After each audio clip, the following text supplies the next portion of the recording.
Thankfully, we are at the very end segment of our presentation today, and it was an amazing time with DSPG throughout these last 10 weeks. So we are the last team presenting here, and our project name is the online guide to Iowa, which in short we also call Iowa zoning guide, which in short we also call Iowa zoning guide. And we are the team members here. I am Tabassum Zaman, grad fellow. I currently am a graduate student in community and regional planning. And then we have Blake Underwood doing major in data science. Then we have Joseph Betty doing landscape architecture, and then last but not least, Naomi Moss, also majoring in data science, in the order of speaking. Also, before starting, we would like to thank for the invaluable feedback. Sorry, is it better now? For the invaluable feedback, all the time put into this whole work that we have gone through so far, to our project advisor, Jay Maxwell, and also to our PI and OPI, Dr. Gary Taylor and Dr. Chris Seeger, respectively, for all the feedbacks for which we are confident enough to be presenting today, and of course, for the funding, otherwise we wouldn't be even standing here. So moving on, before telling you about the project, I would like to take you to the definition of zoning. Sorry, just me with the...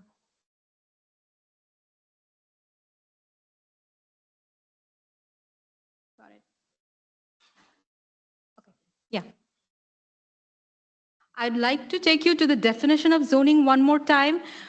It's basically a legislative act which defines how in your jurisdictions, for our presentation case, it's the city, how in your jurisdiction the land would be divided into parts, or segments, where the usages are regulated in terms of whether it would be residential, commercial, industrial, agricultural, and so on. So now talking about what the project is. So overall, Iowa Zoning Guide is a comprehensive and an interactive mapping effort project that will display housing-related zoning regulations in terms of interactive map, incorporating the comprehensive insights relevant to housing for our selected 330 cities in this case. The most important part is the methodology or the process that we will be following. We have two parts in this whole process. One is the data collection segment for the zoning related documents and maps for the interactive mapping, and another one is collecting factors that influences the housing of those cities, and then analyzing them to present you the insights for the cities that we will be presenting. So as you can guess that we the final deliverables will be a map, an interactive map with all the information along with the comprehensive insights for the cities. So first, we now are describing, we are on this part of the project now, that's interactive mapping effort. I'd like to focus on the fact that this part here is mostly the methodology or the process that we will be following is mostly very laborious, and it's a mammoth task to collect all the data and encode them into different encode them to present. So I'll be talking more into that. Before that, I would just like to focus on the timeline of this project. As you can see, the final deliverables are due for October 2025. So we can fairly say that we are in the quarter phase of our project. So basically now, mostly we are into the zoning data collection phase. Also, so this I'm showing this to you just to manage your expectation regarding the presentation that we will be showing today, and also that allows you the room for feedbacks that we can incorporate going forward in the project. Now, I have talked about the zoning document and the zoning map that we will be collecting. Just to recall that what that is. Zoning document, basically zoning ordinance or document or code, whatever whatever we can say alternatively, is basically a document that narrates what each of the segments of the geographical land is allowed in terms of their usage. It's just one page of the documentation out of several, which ranges from 20 till 100 plus pages, and we actually go through all of them to extract the data that we need. And this is an example of zoning map which shows the color code you can see, which shows each of the lands. See, let's say this is R1. That means this area of land is only allowed for single family dwelling units. So that's how we read these maps. And as I've said, the first step is collecting the zoning ordinance and the zoning maps. And we do that by emailing out to our cities, 330 cities, selected 330 cities, and reaching out to them and asking them for their latest maps. And specifically, it's better if we can get their GIS files so that we can incorporate them directly into our report. And finally, after collecting all those data, we finally encode them. And so far, we have completed 22%, around 22% of the cities encoding. I know I have used the term encode quite a few times. So just to show you what encoding means for us, you can see this form. You can see this form here. We basically read through the zoning documents and collect the information regarding their residential or commercial, and put those information in this form. We collect all this information on their families, affordable, if there is mention of tiny homes, affordable housing or not, and each of the segment also have information related parking, setbacks, landscape, and then we submit this form. Just to give you an idea, it takes around 1.5 to 2 hours to go through one form. So you can imagine each of the cities also have ranging from, on an average, 20 districts. So we have to go through a lot of submitting a lot of forms here. Anyways, moving on. So that's how we have been collecting the data. So that was one part.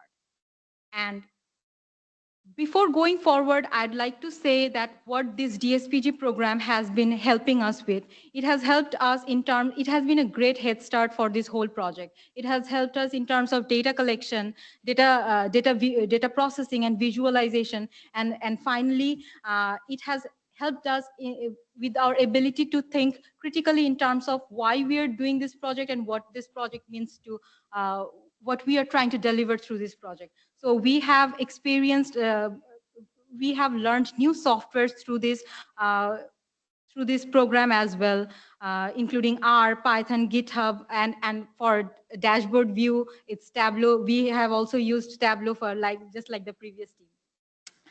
All right. So as I hope you have understand that the tracking the progress is the main concern, is one of the main concern in terms of the first segment of our project that's preparing the interactive map. And we track our progress through this little dashboard here. We track how many cities, how many text or zoning ordinance we have collected so far, how many maps we have collected so far, and how many GIS file we have collected so far, and then how many cities we have completed encoding so that we can deliver our final result, which is at the end, which will be looking somewhat like this. We have made the interactive map for a small city just specifically for this presentation to give you a glimpse of what we can expect, but this is pending for a much later phase of our project. So yes, moving on. Now, we will be delving into the second segment of this project, that's comprehensive insights of the cities. Before moving into that, I would like to focus that since we are dealing with selected 330 cities here, we have grouped them into 4 categories. That's core micropolitan, core metropolitan, micropolitan, metropolitan statistical area city with average growth of population above average, with average growth of population below average, and then the rest of the cities in rural. I will not go into the methodology for the sake of not making you bore, but if you want to read through it, it's all written in the blog. So that's how we have defined the cities for our further analysis related to housing that we will be talking about more.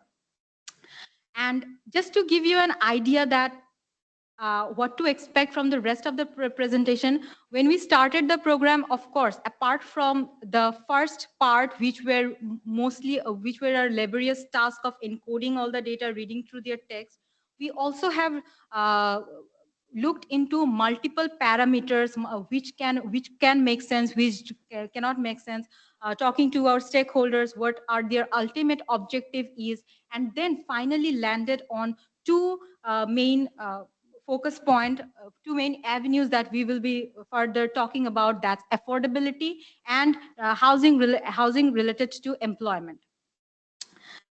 So, and going forward, we will start with talking about the statewide condition, and then grouping of cities, and then we will take into some case studies. But if you see that your desired cities or the cities that you are interested to look into is not particularly in this report, that's why we have our Tableau dashboards made, and the link is shared at the very end of the blog. You can easily go there, select the cities, and see what are select the parameters that you are interested in to look for the cities you are interested. So now, without taking much time, we will jump into our analysis for affordable housing, and for that, our team member Blake would take it forward. Thank you so much. Thanks, Tabassum. So, like Tabassum just said, the rest of this presentation is going to be on the research paper, the analysis part of this project. And what we're analyzing first here is affordability. And I'm going to talk about housing affordability for the entire state of Iowa. Then Joe and Naomi are going to go down to the city level, and then eventually get to looking at the labor market as well. So the first thing, well, we have identified 4 indicators for housing affordability in Iowa. And the first one I want to look at is Iowa home ownership rate. So people in Iowa obviously want to own a home. So a home ownership rate declining over time is a bad sign for affordability, because it's an indicator that more people are not able to afford a home, even though they would like to have one. And we can see that in Iowa, home ownership rates have been declining since 2000. And actually, the current home ownership rate of 72% is the same as it was in 1984.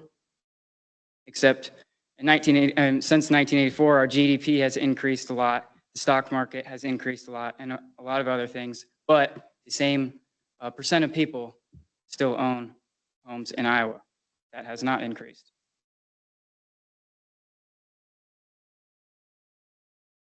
The next indicator we looked into was the actual price of homes in Iowa and the rents. What we found when looking at the data, looking at Zillow data, is that house prices increased a lot faster than rent prices, which would make sense why people are choosing to rent more and not choosing to buy a home, because the actual price of homes has been increasing at a much faster rate, making them more affordable, less affordable. Darn it.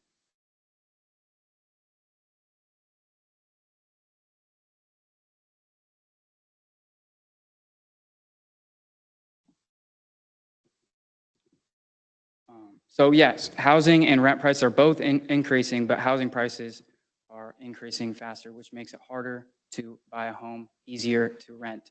This is not a good thing for home ownership, because it makes it harder to be a first-time home buyer.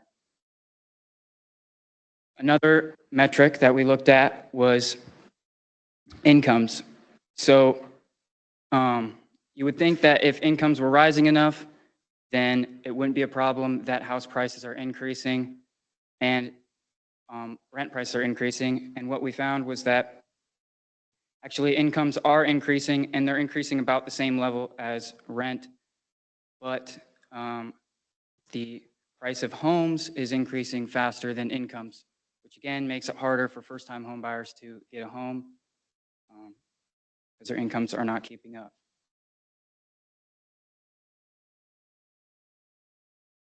The fourth metric that we thought was important to look at was interest rates, because what I've been mentioning so far is the price of housing, but the price of housing is not necessarily the same thing as the cost. The price can be rising, but the actual cost of the home could be going down, and it could be becoming more affordable if the interest rates are going down. And I think what's important to note here is that the interest rates have been low from 2016 to 2022, but in the last 2 years, the interest rates have gone up significantly, and this is not good for housing affordability because it's just another increase in housing cost along with housing price. So to put the interest rate in context, in 2022, the median home price was $200,000 and the interest rate was 3%. So the monthly payment for the median Iowan was $843. But in 2024, when the interest rate peaked, it's gone down a little bit since then, at 7.7%, the median home price in Iowa went up to $220, like I was showing. The median home price has been increasing. Your monthly payment would have almost doubled in just 2 years. For people that already are locked in on their interest rate, this hasn't affected them, but the people that are trying to get a home now are being priced out because the interest rates are just too high. So first-time home buyers, it's very expensive to be a first-time home buyer right now, and I think the evidence, the data shows that. Okay, so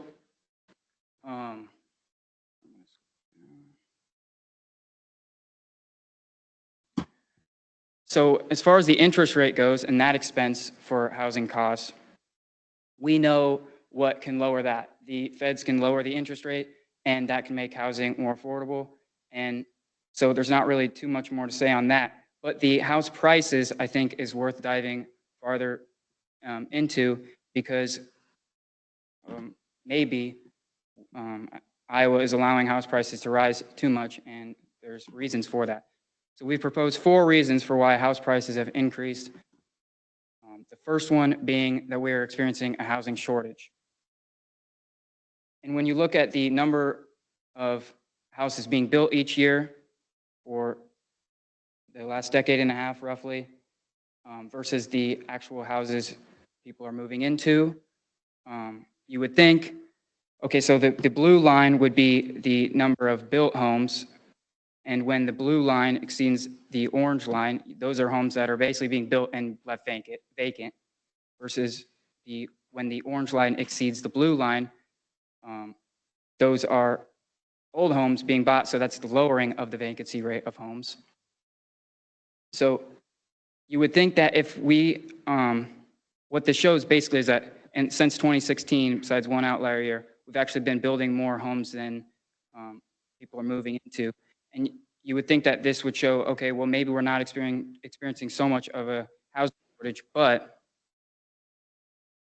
all that really shows is that we're roughly building the same amount of houses as new people are trying to buy houses, but we actually probably should be building more when you dive further into the research, because Iowa homes are actually much older than most homes in the U.S., say.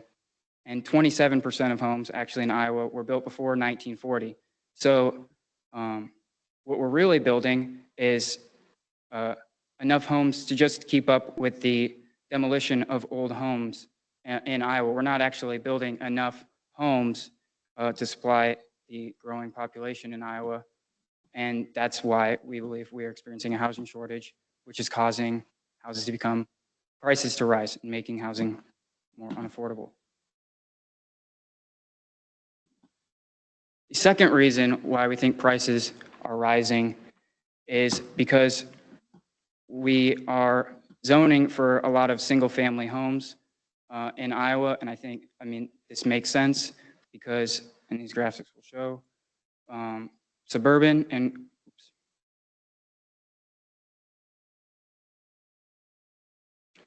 rural areas, they zone for more single-family homes, and Iowa is more suburban and rural than a lot of other states. So it makes sense why Iowa would be impacted more by rising home prices because we have more single-family homes. And the rate at which single-family homes are being built hasn't really changed much. So I don't think that we are going to start constructing a higher percentage of multifamily homes, which would make homes more affordable. Yeah, so 77% of homes in Iowa are single family versus 67 in the entire US. The third reason is third reason for why house prices could be increasing is people can be treating it more as an investment rather than a consumption good. Essentially saying people are buying houses and not using them. They're just letting them sit there and hoping that they will continue to rise and then sell them when they rise. This is obviously not good for people looking to buy homes because it drives up the price and no one uses the house. But vacancy rates really have only been increasing and they're still pretty low since 2016. We're going to dive farther into vacancy rates later, but I don't believe this is a significant reason why housing prices have increased. It's important to keep in mind. And then the last reason is that lower interest rates have made it easier for people to take out loans to buy homes, and therefore there's more demand for homes, and that demand has been increasing the price of homes, which is not necessarily a bad thing, but it is causing home prices to increase. So closing thoughts on like the entire state of Iowa, there is a problem when we have a combination of declining home ownership rates and lower interest rates, because when interest rates are being lowered, we should expect home ownership rates to rise. But what we've seen is we are getting a decline in home ownership rates. At the same time, we were getting a decline in interest rates, and now the interest rates have been risen in the last 2 years. We should see an even steeper decline in home ownership rates, which is not good. It means that housing in Iowa is likely becoming even more unaffordable in the last 2 years. I'm going to hand it off to Joe now. Thank you, Blake. Okay, so as mentioned earlier, we have classified the cities into 5 different groups. These being the core cities of a metropolitan statistical area. These would be the largest cities and the ones you're probably most familiar with. Examples like Ames, Iowa City, Des Moines. The next category is metropolitan statistical areas, or MSA for short, with above average growth for their MSA. And these are often larger suburbs, quickly growing suburbs like Grimes and Ankeny. And then you have MSA cities with below average growth, and these are often smaller suburbs or towns like Boone or Nevada. And then you have the micropolitan cities. So these are cities outside of a metropolitan statistical area center that have above 10,000 people. And the last group is rural, which is anything that does not fit into the other 4 categories. And I would like to note that rural does not necessarily mean agricultural. It just simply means that they have less than 10,000 people and they are outside of a metropolitan statistical area. So ultimately, our goal with these is to understand the connection between the zoning ordinances of these city classifications and the housing markets, and to determine how the zoning affects the housing market, or vice versa. And so for the types of things that we are looking at, the first example will be median income. So as you see here, for MSA cities with growth above average, the median household incomes are consistently the highest of any in the state, which is in direct contrast to the rural towns, which are consistently the lowest median household incomes for the state. And the pattern for core cities is a little harder to determine, but the majority of them are below the 50th percentile, with only one, this is Bettendorf, being considerably above that 50th percentile. And we can see a similar pattern for median home value. Again, the MSA cities with growth above average are consistently the highest ranked. And the median home values for the rural towns are consistently the lowest. However, for core cities, the median home value is actually considerably higher than their median incomes. And this is also true for median gross rent. Again, highest for MSA cities with growth above average. Lowest for rural towns. And you can see even a clearer pattern with the core cities. They are now some of the highest in the entire state for median gross rent, which ends up, so the low incomes and the high median gross rents causes a very high rent burden as a percentage of income for core cities. So the 30% line that I've marked, that is called the cost burden line. So if you're spending more than 30% of your annual income on housing, you are considered cost burdened. And so you can see two core cities are considered cost burdened. And these are being Ames and Iowa City. And the reason for that is us. We have very low incomes and we all rent. And then you can see, the MSA cities with growth above average and the rural towns, due to their low income, low median home value, or low median gross rent, and their high income, high median gross rent, they sort of end up being a wash. It's hard to determine any sort of pattern in this. And then we have, so this is something, a little extra content for the blog. It is the percent of cost burden tenants by their ownership status, but we will not cover this to save time. And then next we have a required income with median income. So the required income is the amount of income you would need to make in a year for the rent in your city to be 30%. So basically it would be the income in which you would be at the cost burden line. And just to clarify, required income does not mean you have to have it, nor does it mean you should have it. It's not a judgment claim or anything like that. It is simply a measurement of rent affordability in a city. And so as you can see here, the colored bars are the required incomes. And then these black bars are the median incomes for these city classifications. And for all of them, they have sufficient median incomes for their required income. Yeah, but you can see some are much larger. For example, MSA cities have a much more impactful number than something like a core city or a micropolitan city. So for our next steps, after researching zoning laws, we have found that cities of similar sizes, like the ones we've grouped, tend to write their zoning codes in similar fashions. So, for example, large cities will tend to encourage higher density developments or apartments, and lower population towns will encourage low density, large lots, larger setbacks. And so we are working to determine how these zoning decisions affect the housing markets for these different areas.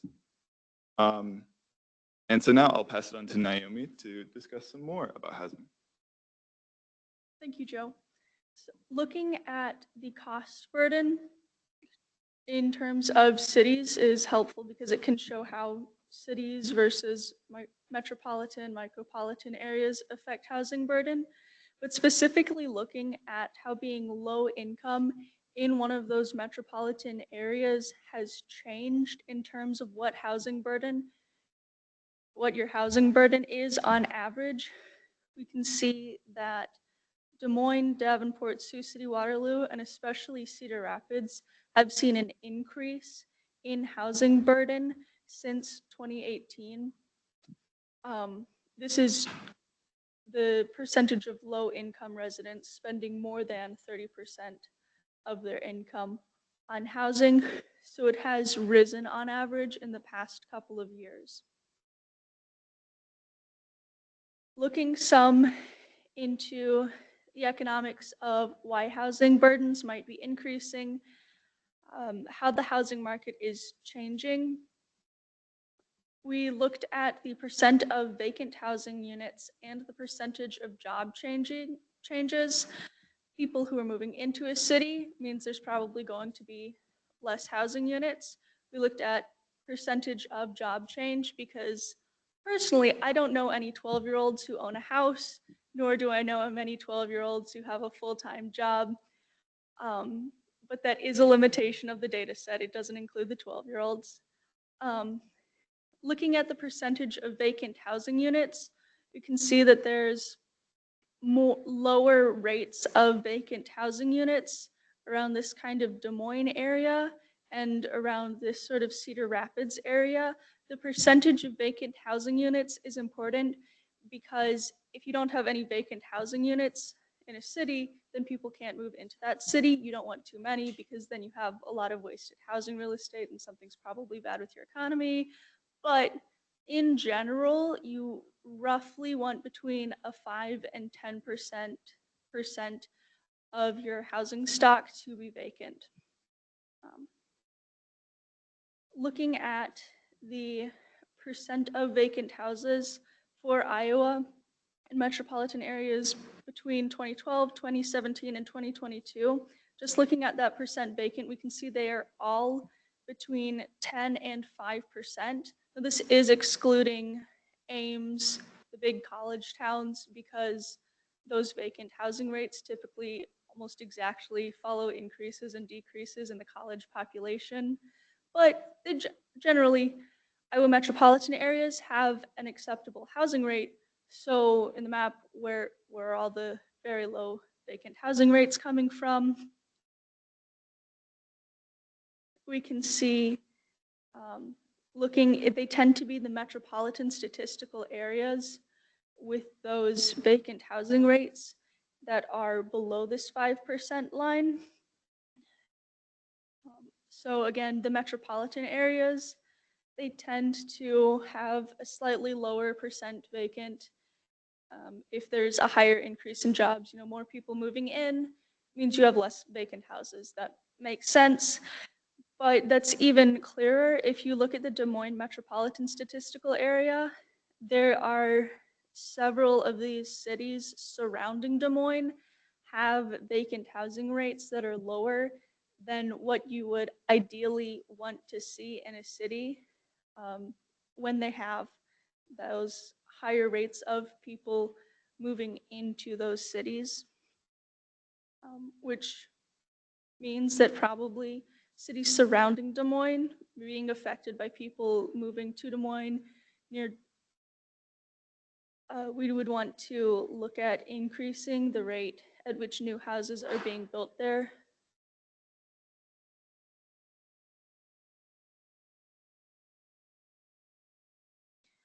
And the other cities in our metropolitan statistical areas don't have enough data points to necessarily say one way or the other, so we will leave that for the future. Based on the findings of this report, it's pretty clear that housing cost is increasing and availability of housing is decreasing in comparison to population growth, which makes it harder for residents near cities to afford housing. The housing crisis isn't a binary problem, so in this project, we're dealing with understanding the existing scenario, potential issue areas, and the impact and association of zoning on a city. If you want to look at the blog further after this, we have two Tableau dashboards where you can see some of the data over a set of years. And most importantly, we would like to thank Harun for everything he has done, all of the fun little bugs and errors he helped work out. We would like to thank the Iowa Zoning Guide for lending their expertise on housing because it is not a small issue and they were very helpful. We are very excited to be able to continue this work and to continue building something that will eventually, potentially, be able to solve some of these issues. Thank you.